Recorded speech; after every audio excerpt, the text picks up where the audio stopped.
Well, I'll ask one question first. It's sort of an introductory question, and then we can move into having you all read your chosen excerpts, just to tell us briefly a little bit about yourselves, something that maybe we don't all know about you, and then before we lead in. You'd like to start. B before L. So. TK doesn't have difficulty talking about himself, though. So I'm John Bateman. Tell us something about myself that people don't know. I've written for a long time. I write in multiple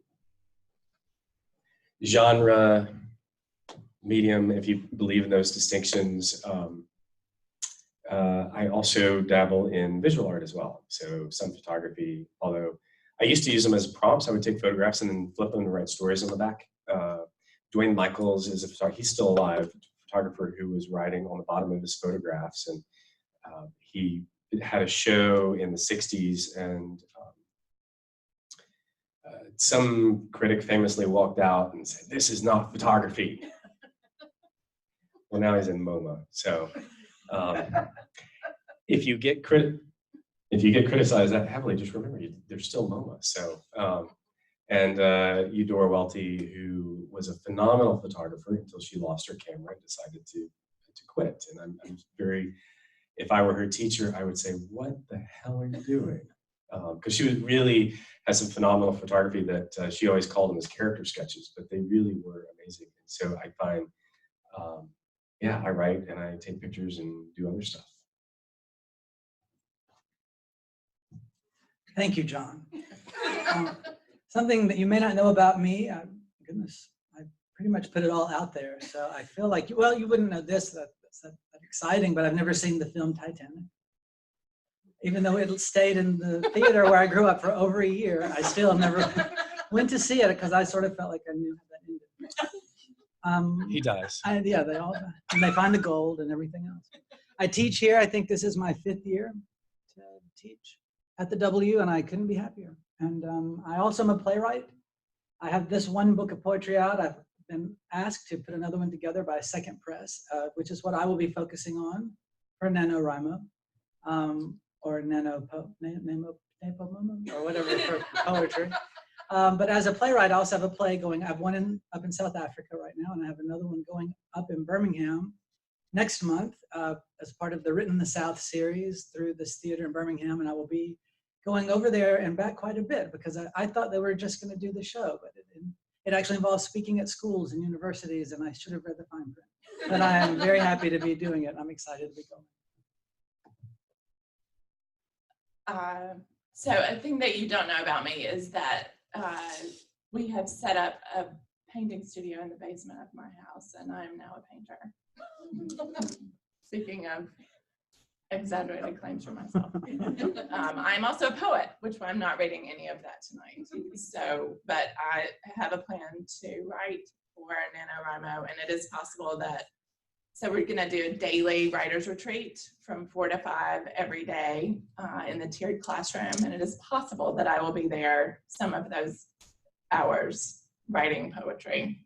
So the first thing we're gonna do is go ahead and read a short excerpt from current work, and we'll start with that, and if anybody has any future work, then we can go from there after some QA. So short as in 30 minutes or for me, or is yes, a little baby amount of time. a little baby? Who does it matter? I'll take it, thank you. Chris and I clearly know each other for about 5 minutes. I stopped counting at 4, but that's okay. God, it's been forever. So if you heard me read at the Welty Symposium, which was a phenomenal experience, and if you did not get to attend, please go. It's a wonderful event, and all the sessions are free, which I think is, I'm a big proponent of open admission, free admission to art events because access is important. If you went to that, I'm going to read something different. So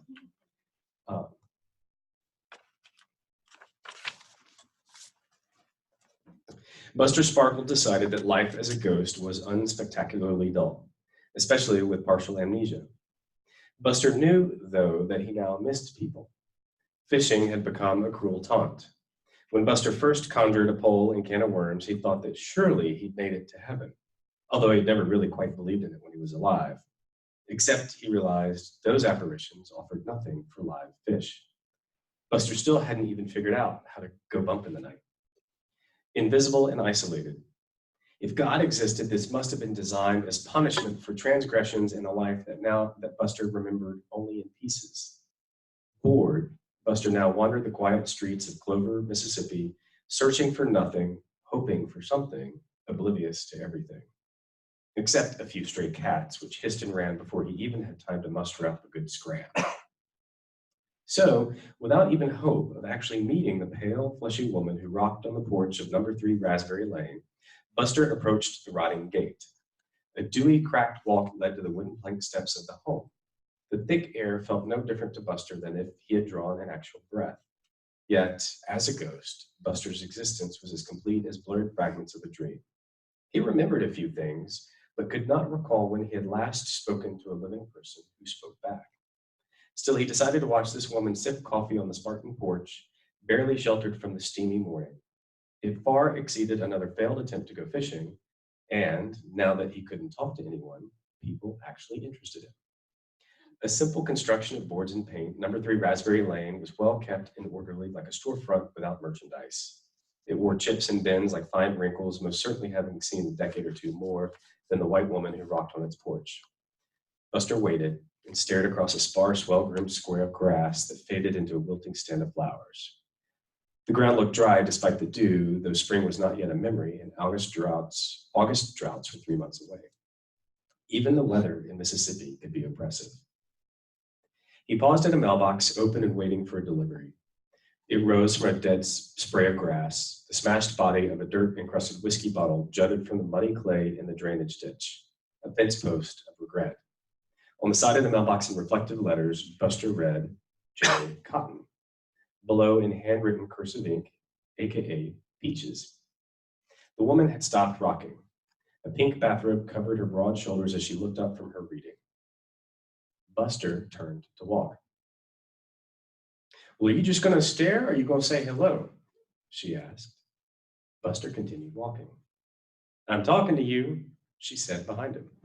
The woman's voice had an unanticipated deep tone. Buster stopped. She sounds like a man, he thought. Yes, you. Didn't your mama teach you it's not polite to stare? Wait, she can't be talking to me. His ephemeral throat closed and he swallowed.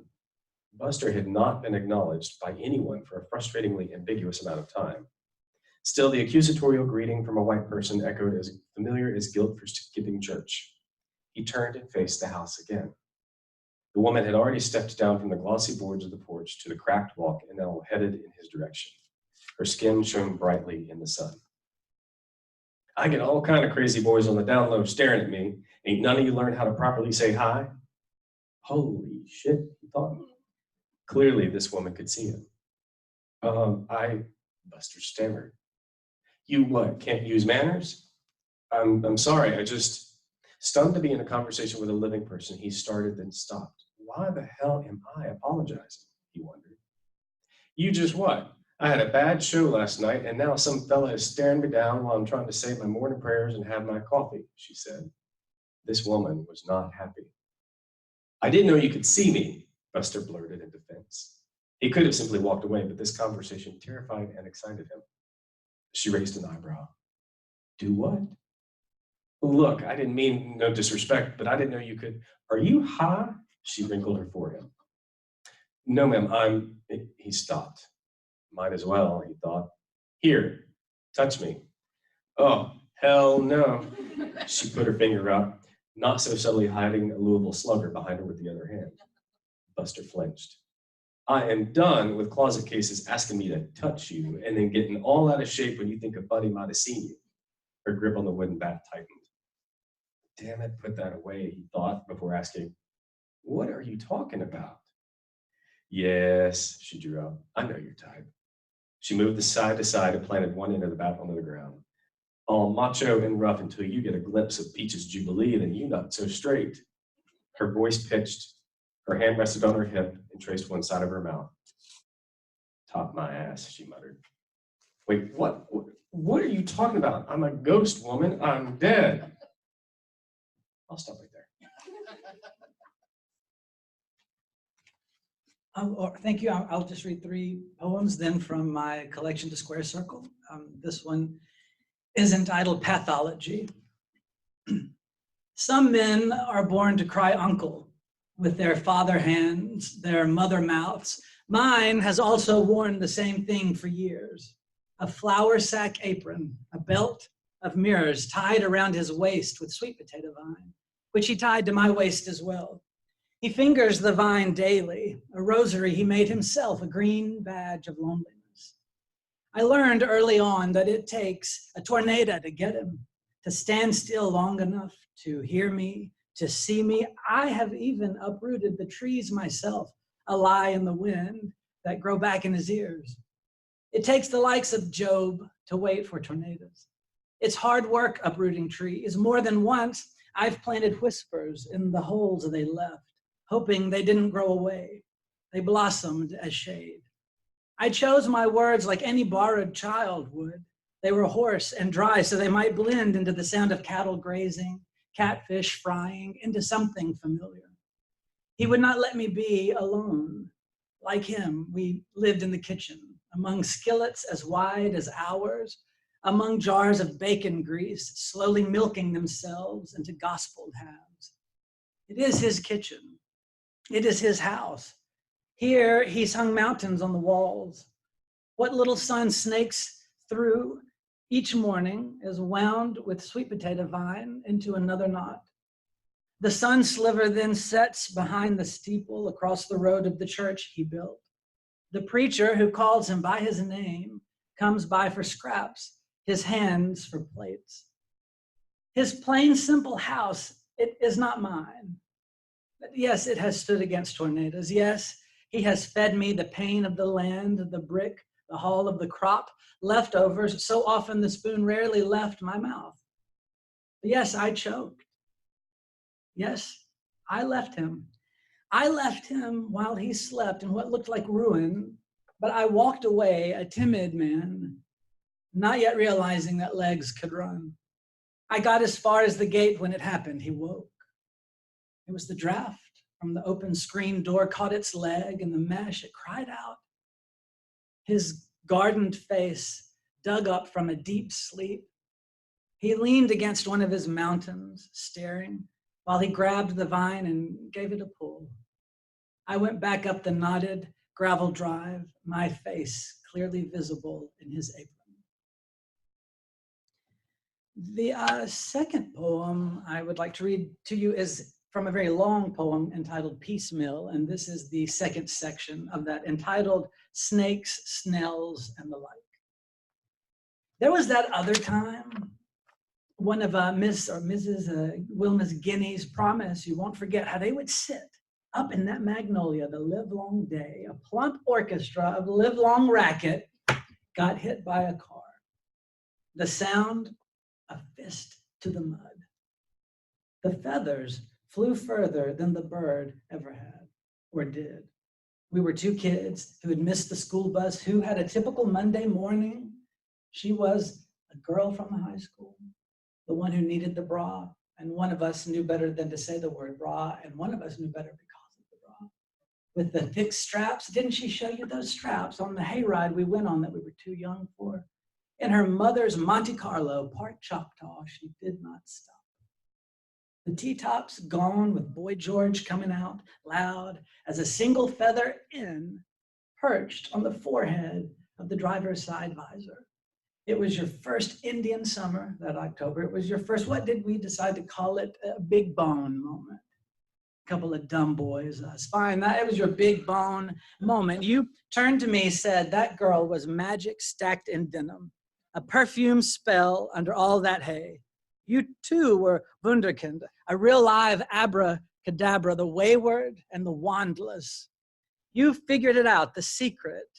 You found that the long in the tooth luck of feathers, guinea or otherwise, so rarely within arm's reach, belongs to those who won't hesitate when the commonplace becomes the extraordinary. When a Monte Carlo schools you with nothing but the break, blow, burn of a clutch, your head turned, following her down the road. And then one of us was left with the wonder of it, of how very much fits onto the rib of a single feather, of how heavy such light things can weigh.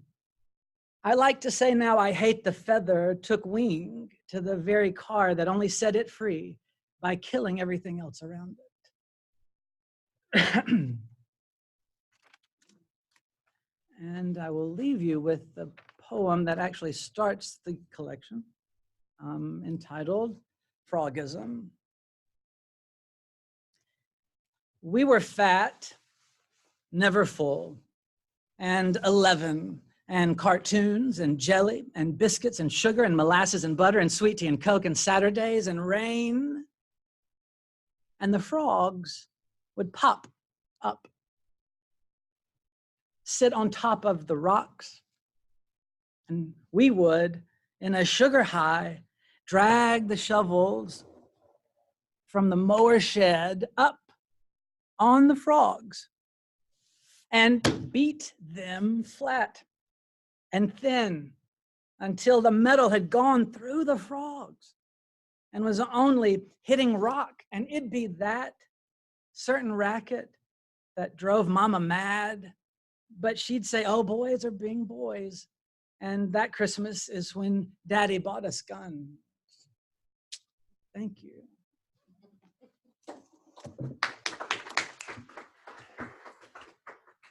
Sorry about the mic.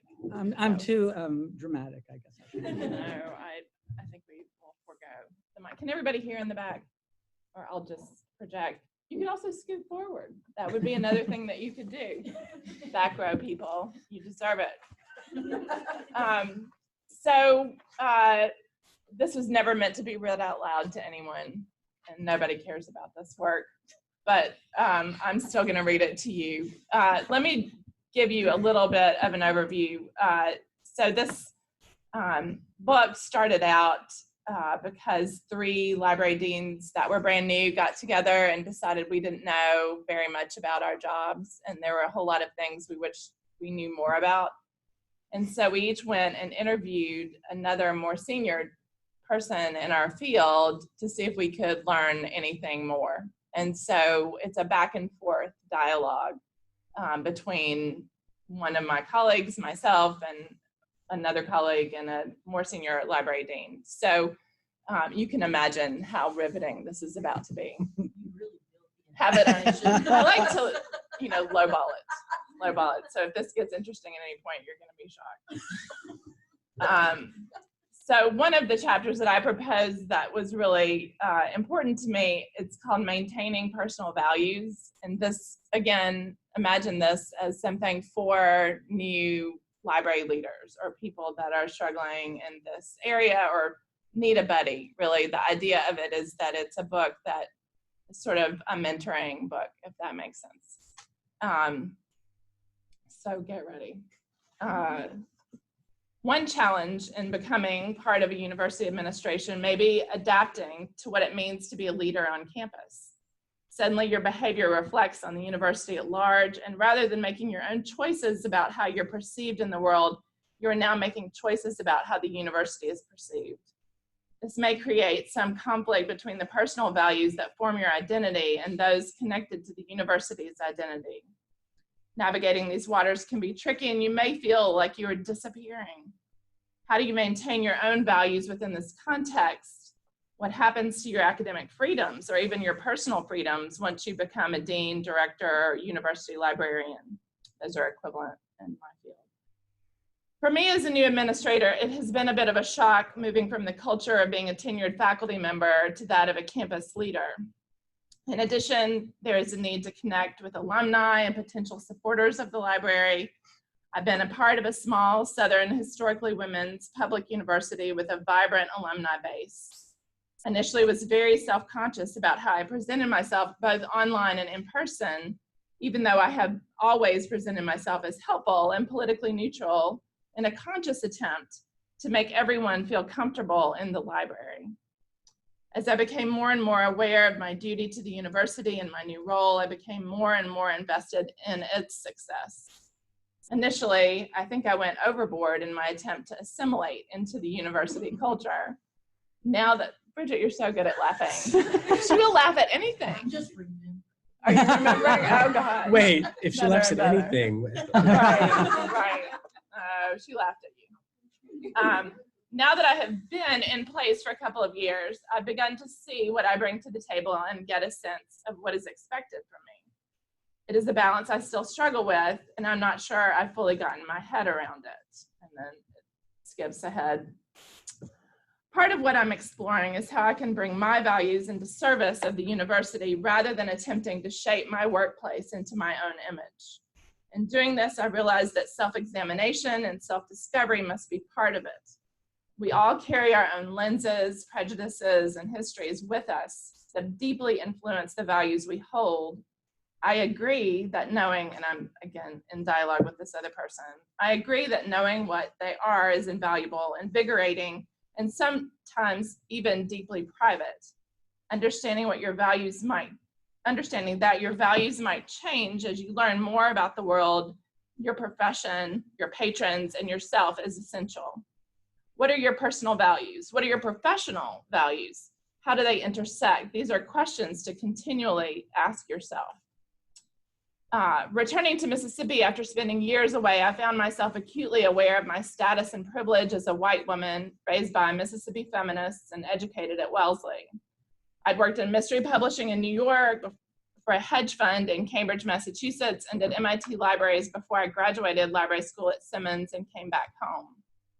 My mother was an Army brat who lived all over the world and eventually became a psychologist, and my father decided to go into social work after growing up on a farm in the Mississippi Delta.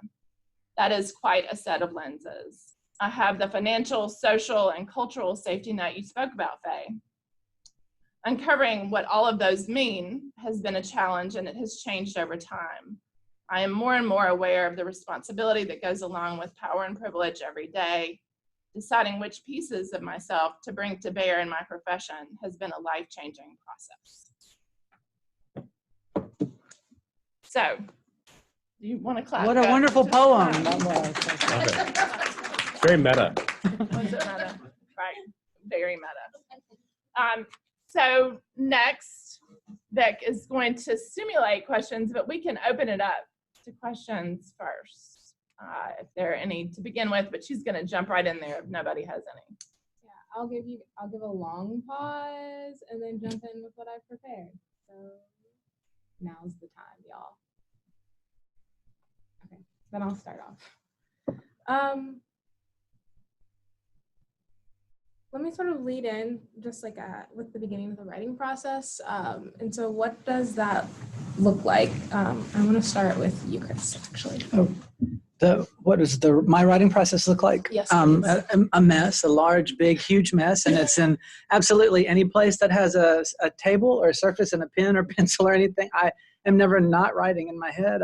I'm not the best at collecting it. I should get better about it, but I really only follow one rule, and my writing process is progress. If I am getting through something, whether I'm dealing with finishing it up right then, or if it doesn't happen for weeks or months or years sometimes, so long as I'm connected to it in some way, I think that is a workable process for me. But I have friends that I went to grad school with that do, a playwright friend of mine in Chicago who does different colored Post-it notes and has like everything completely like a storyboard, and it must be wonderful to live like that. But with 3 cats, I do not. But I just try to stay alive with it. I use my phone a lot. I don't know if that's really part of your process, but on the notes, I like that part. But that's really it. I don't have any perfect. You would be ashamed probably to look at me in my writing process. Can I ask a follow-up to that? I'm really intrigued about the row of mirrors on the apron. Does that have a germ in fact, or is that? No. I mean, Uncle Larry does a lot of crazy things, but he does not have that. But right, Read why it, hasn't he tell done you it, right? No, there's no, most of that is a literal metaphor, I would say. I mean, there's a way that I could make that look, at the things he does, that would be that. But no, it's not, it is not real. I don't know, I obsess too, I'll say this in closing, it's different, my process. Like I do a lot of images and work with images in processing the material for poetry that I don't do when I'm a playwright. And I'm very different, I'm very active. As you might imagine, I have to be in a room alone and I have to act out all the parts. And when I write short fiction, they were just character sketches for characters in my plays. And so they were really one-offs. So each process is different depending on the product. I like that you're mentioning how the process is different from the type of work that you're in. And so I want to bring in Amanda, using like nonfiction work. How does that affect your writing process? How does it look like? I'm gonna give this to you. I'm you can use sorry. it. No. I can hear you really well, but I'm like right here. So I'm I sorry. think writing nonfiction has got to be, well, I know it's different than how Chris writes, at least. It's something that for me is what I do all the time, right? For work, I do a lot of nonfiction writing. It doesn't actually make it easier for me to write, but it feels like the same kind of process. But it's actually, when you are doing any project that's not for work, it just feels extra. And then you're doing so much extra work. It's kind of like being back in school again, which is so painful. I don't ever want to be back in school again. So what I loved about writing this book, and what I recommend to all of you, is write with fun people. I ended up writing with really great people who we could bounce ideas off of each other and brainstorm together. And setting up the whole project was a lot of fun. And also having people to communicate with as it went. And so we would all go off and do our interviews, and then we would come back together and process and churn through whatever we had come up with and figure out another direction forward. It's also great to have people that you can market with on the other end. So you're not just responsible for all of the marketing and publicity and whatever going forward. So I recommend working as a team. That is, just work with the right people on your team. Thank you. I want to shift gears a little bit. And John, I have a question for you about character development, and specifically for your work, Who Killed Buster Sparkle? And do you have any tips for writing people of color and then in developing the characters that you're writing? Thank you. I think can I answer that a little bit more broadly? Like writing Yes. about characters whose identity that I don't have? Yes, think, absolutely. I think it's a great question. And I firmly believe that we are not all going to write memoirs. If we were only going to write what we know, then nothing would ever be produced other than a memoir. And that's assuming we know ourselves. I'll leave that question for later. So for me, it's listening, it's reading, it's interviewing, it's really understanding characters, and it's also understanding the risks and the dangers of cliches and tropes. For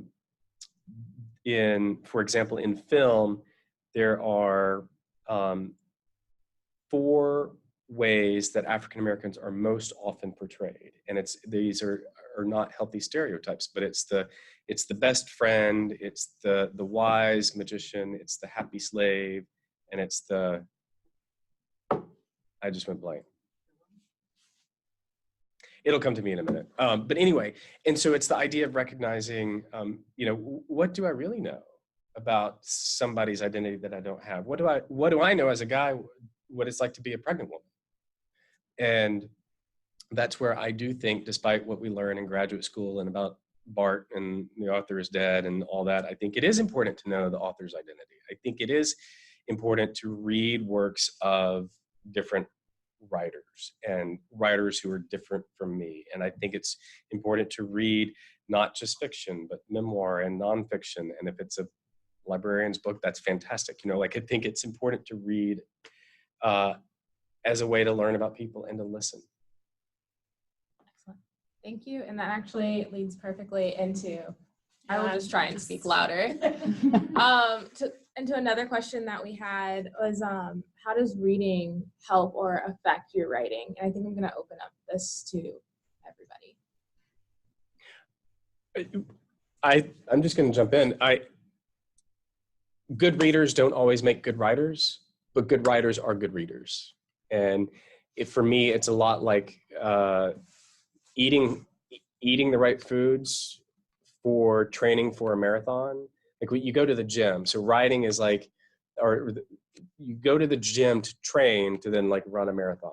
And so writing itself is running the marathon, but reading to me is like the eating, the training, the ground for that. And so I see a direct relationship. And I used to think when I was an early writer that if I read, that I would start copying work inadvertently. And what I have found is the more I read, the more I write. Plain and simple. Yes, I agree with that. I often tell my students, if they are unsure about their own voices, that to read everything and then mimic a style. I think it is an excellent teaching tool to look at what the masters have done before you. And sometimes when you're out blazing a trail on your own, it's nice to know you're not alone. You feel like you read something that resonates with you and you're like, oh, okay, there's a place in the world for that story. Now you find your place at that story's table for your own. But I've often noticed too that if I am reading someone heavily or studying them and also writing, a piece of it breaks off into what I'm writing, because when I was 24, I won the Tennessee Williams Award. And so suddenly I was pigeonholed as Tennessee Williams. And then a couple of years ago, I wrote this play that at Manhattan for the Urban Arts Festival. I'd never met any of the people in that, the production team they're putting together. And the guy, I spoke to him on the phone and he goes, it's so Beckett. It's very like, and I thought, no one's ever referred to me or said I was like Samuel Beckett, but I had just taught a whole thing about Samuel Beckett. So I think it is important in a way to give you a mile marker as a writer, and then to step back and see how you have changed or not. And I don't know, if there's a sound like yours in the canon, it kind of makes you feel like you belong there. And so for me, it's empowering, but you can't do that without reading. There's only so much the texts and the academic writing can give you. That application has to happen. And that is one thing theater gives you permission to do. I guess poetry too. That's sort of an open form in a lot of ways to design how you want and to figure out what fits and what doesn't. So for me, it's very crucial. Although I will say, I have my favorites, and it's hard for me to get. I read the same. I mean, I read a lot of things, but I have 5 books that I read every year, over and over and over, that are just. Sometimes it's they just crawl up in them. You don't have to worry about it. It's escape instead of always working. So. Well, Wicked. I read Gregor Maguire's and the Confederacy of Dunces. The 12 Caesars by Suetonius, The Secret History by Donna Tartt, and I have just lost the 5th one because I haven't read it this year, or last year actually. Or maybe it's down to 4 now. That'll come to me. I mean, yes, of course. So this is going to sound crazy about nonfiction, but reading poetry and fiction and finding out what I like has been really important and influenced the way that I write nonfiction. And what I like is a lot of detail. I like a lot of descriptive words, and I don't like a lot of, just talking to talk. And so, and when I edit people's work, and I do edit, that's what I gravitate towards, is the work that, or the words that come out that are meaty in something that is nonfiction. Capote, Gerald Clark's biography of Capote, sorry. I thank you all, everybody. I want to move to looking, if you guys would like to read some excerpts from your current material and moving on to sort of NaNoWriMo based questions. And then if anyone thinks of another question as we're going, we can jump back in. So who would like to start? Sure, yeah. I will not be writing a novel, but I will be putting together my 2nd collection of poetry, which is entitled Itch. And this is one of the poems from it. It's entitled The One with the Daisies. He came in that morning into the dining room, so ready to bite, he walked on his teeth. When I finished placing the daisies, they were common daisies at that I had pulled them out of the yard myself. I had put them in that pair of vases his mother gave us, for some reason I can't remember, on the dining room table. His breath was narrow.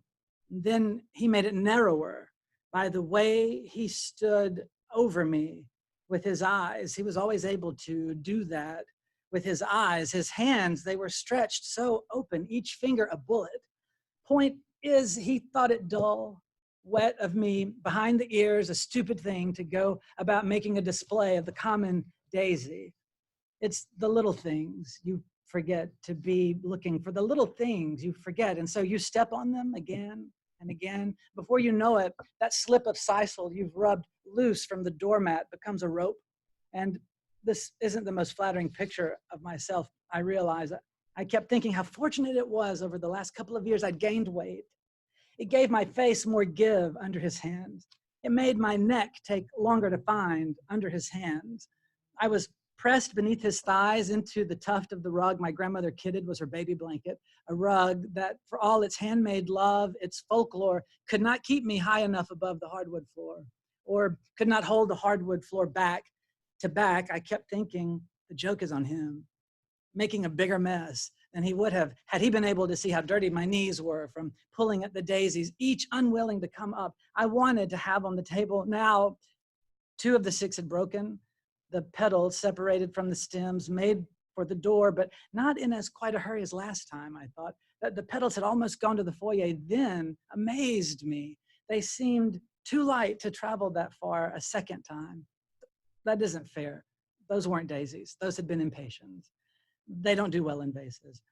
I counted on the floor the number of items collected for me, the 6 daisies, the 11 petals, the stems, the slivers of stems. I made note of how most petals had fallen onto the rug, like you'd expect, of how neither vase acted like a floor was any different than a table.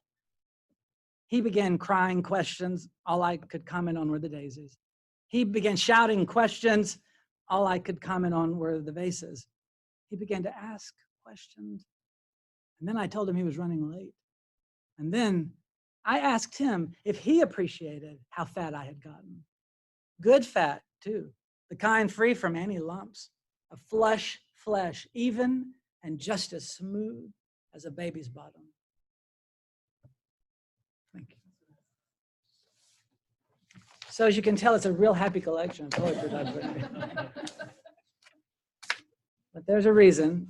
That's where I've gone with the new work. Is just the germ of an idea and then building into it. Thank you.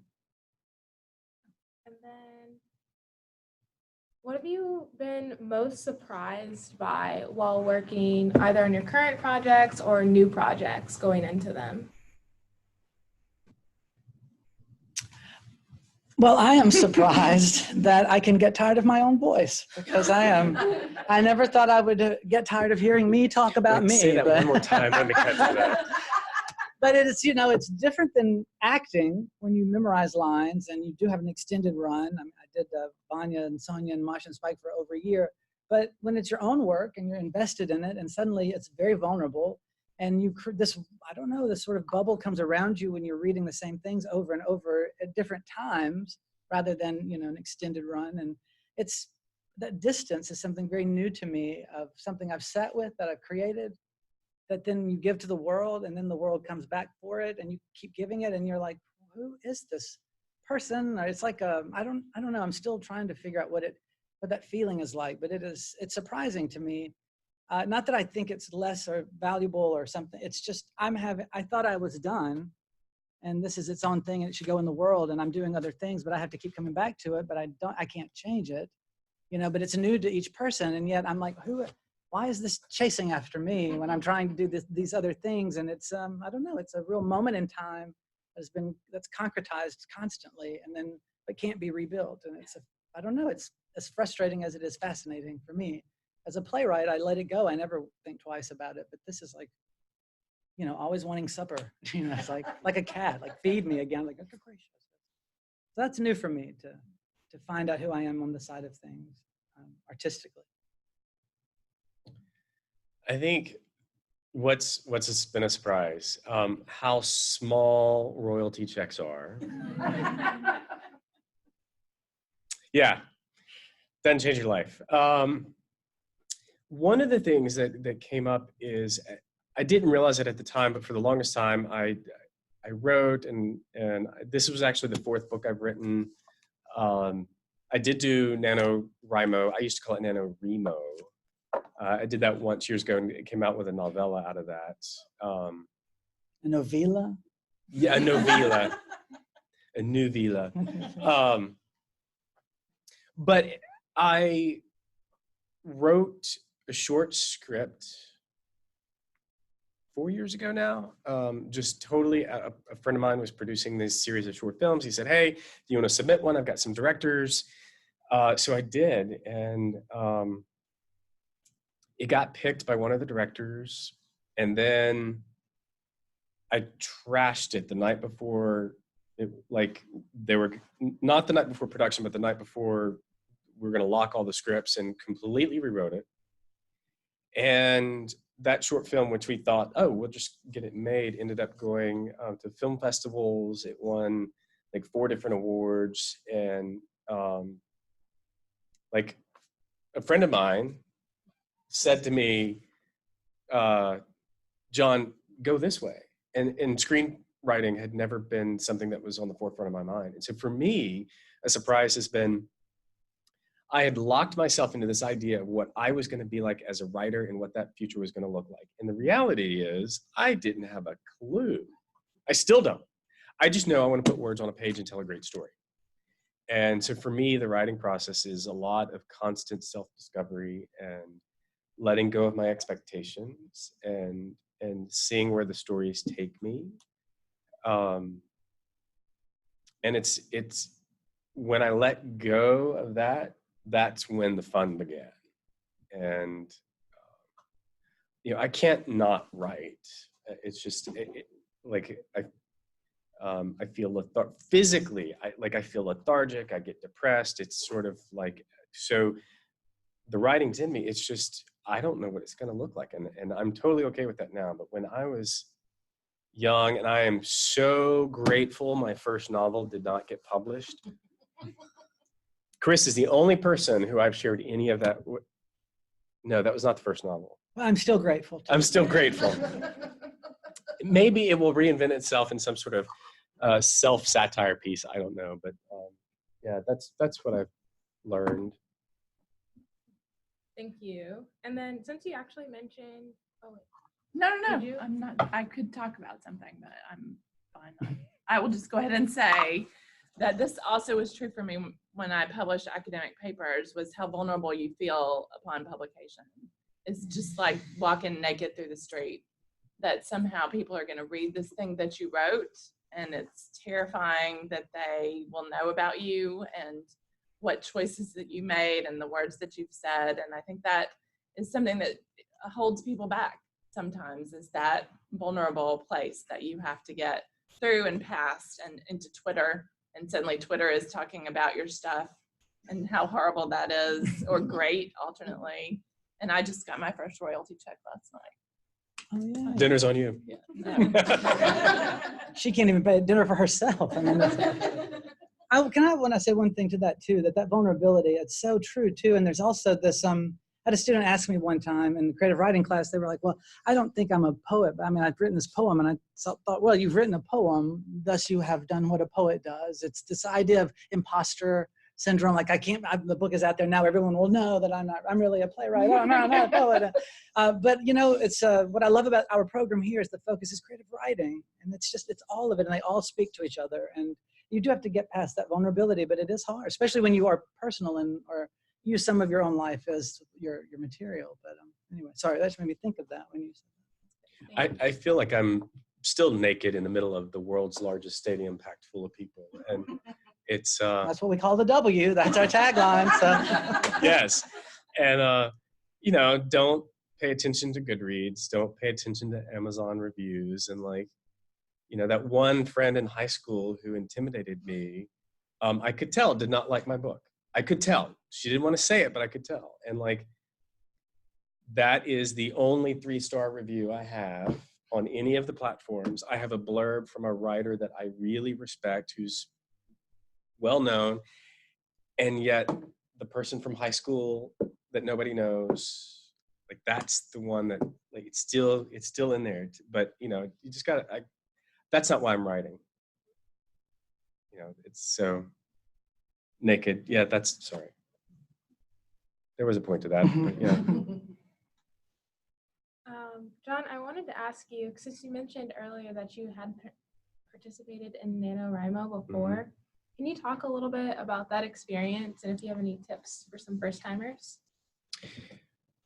So the real goal of NaNoWriMo, I'm convinced, is it's not producing a novel. That's what National Novel Writing Month. It's about a daily practice. So if you want to crank out 50,000 words in November, go knock yourself out. That will be amazing.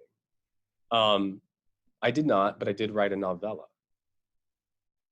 I actually had interest in that novella, but the story was really a toxic story, and I didn't want it. The press wanted me to revise it for dialogue, and I didn't want to go back. But it has now grown, and so screenwriters are in on it. Now there's Preptober, so if you wanted to be getting ready in October for. This is Preptober. This is Right Preptober. now.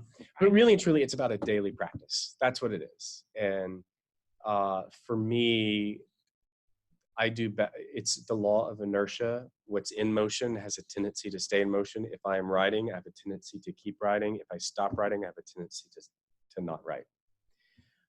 That's my tip. That's my experience. That's my advice. And who cares if you don't get published out of it? Who cares? Like if you have produced something, you are a writer, and that will be practice for something else you do later. I say go do it. So just to jump in on that, 4 to 5 every day in the tiered classroom, we will set aside the room for anybody to come in and write whatever they want to write. Nobody's going to monitor your pages at that time either. We will also be putting out prompts on social media. The hashtag is the W Writes. So you can find a prompt of the day on the W Writes and join the people, even though you're not there, and sort of do it virtually. So we're trying to encourage this exact practice for the month of November. That is an excellent point. I have one last question for y'all. If you have any just last thoughts, comments, feelings, ideas that you'd like to share. And then, of course, I'd like to reopen it up to anyone who has questions. Oh, is it me? I'll tell you what I was just sitting here thinking about is that this is going to be exciting because every day, this habit, creating a daily habit of writing, but, rewriting is a whole other conversation. And, a lot of what some of us who already have stuff that we're trying to compile, it's going to be revisiting, stuff that has already had that spark of inspiration that I'll do anything first. I love getting down in the fresh page and I'm like, everything can happen, but then going back and building in that same, excitement when you're trying to fix the nitpicky is really, really challenging. For me, far more challenging than crafting something new. And so that's what I was thinking. I was sitting here going, good Lord, how do I do this? I've got all the stuff ready, but I've got to go back and make it really ready. And so I didn't have a tip, y'all. I was having a moment of fear. Y'all were watching me go, gosh, this is happening right now. This is like in 2 days. I got to. Do not spend November panicking. We have December 2nd. Deborah Johnson is going to be here, and we're going to do a publishing workshop. She has an agent in New York and loves to talk about New York agent stuff. And we will talk about revisions. She's in the middle of revisions now. And so that's going to be a fun after the fact kind of piece of it. So we're focused this month on first drafts or being easy with yourself. I have a hard time being in the moment, so I'm always planning the disaster ahead. I'm like, yes, well, I'm having a great time. Anyway. Good, glad. I guess I just came off of teaching at a writer's retreat this weekend, and I firmly believe that everything that stops a writer in the process is some sort of fear. So pay attention to that. Just keep the pen in motion. Don't care what it looks like. Like if it ends up looking like doodles for 3 pages, that's fine. maybe you needed to doodle to spark the idea. Very rare. It's funny because I'll see these questions on Twitter about, well, should I write in first point of view or third person point of view? And like, nobody's really asking, I don't think anybody's really asking that question as if they can't decide whether they like blue paint or red paint better. It really comes down to, well, what are people going to resonate with? What are people going to like? And I'm like, if you start writing in first person and switch to second person and then the third person, go for it, because you're going to clean all of that up when you edit. Just get it down. Pen in motion. Don't worry about it, what it looks like. And if you have a question, I always put 2 question marks. Like if I'm doing at the computer, I do double question marks because I can search for that. If you really do have a question, just double question, put it in there, and then keep going, because you can always come back to that. So don't give yourself an excuse to stop. Just keep going. I have some writer's block.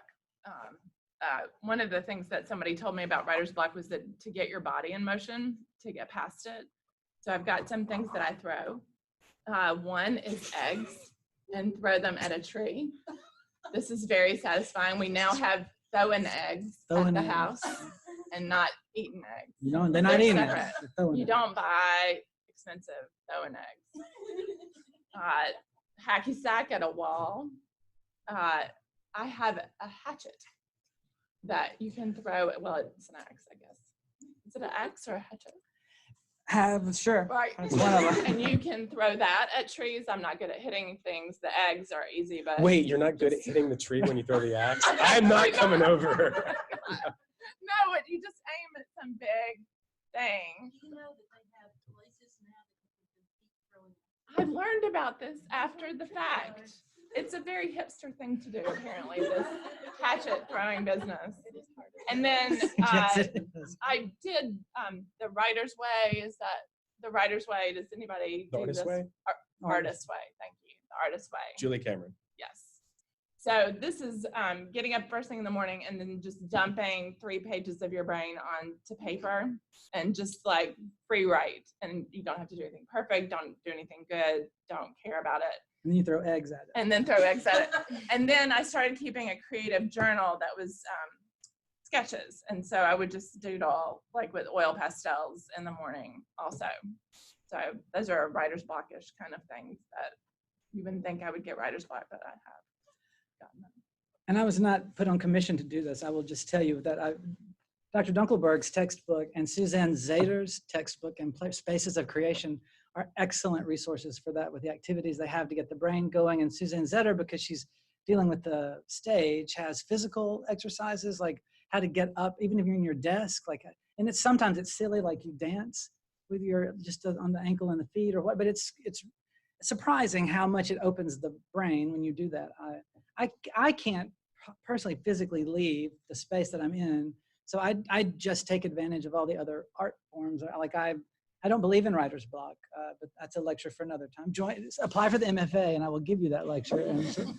But one of the things I do is if I'm overwhelmed with inactivity in a certain scene, I will take the broad idea of it and I will force myself to write a villanelle, for instance, because it's a very strict fixed form and it has to repeat. So it has to be your best words in the best order, and it focuses my thinking.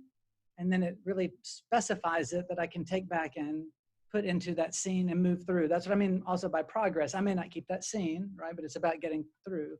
And that is the best way out, isn't it? Is to just get through. John, do you have anything to add about writer's block? Yeah, I mean, I don't believe in writer's block. I believe that it's all a process. And if you are stuck, there's a reason you're stuck. And so look at that. And maybe it is you need to get up and go for a walk. Maybe you need to throw something at the wall. Maybe you need to go throw an axe. Maybe you need to add a wall. That's very satisfying.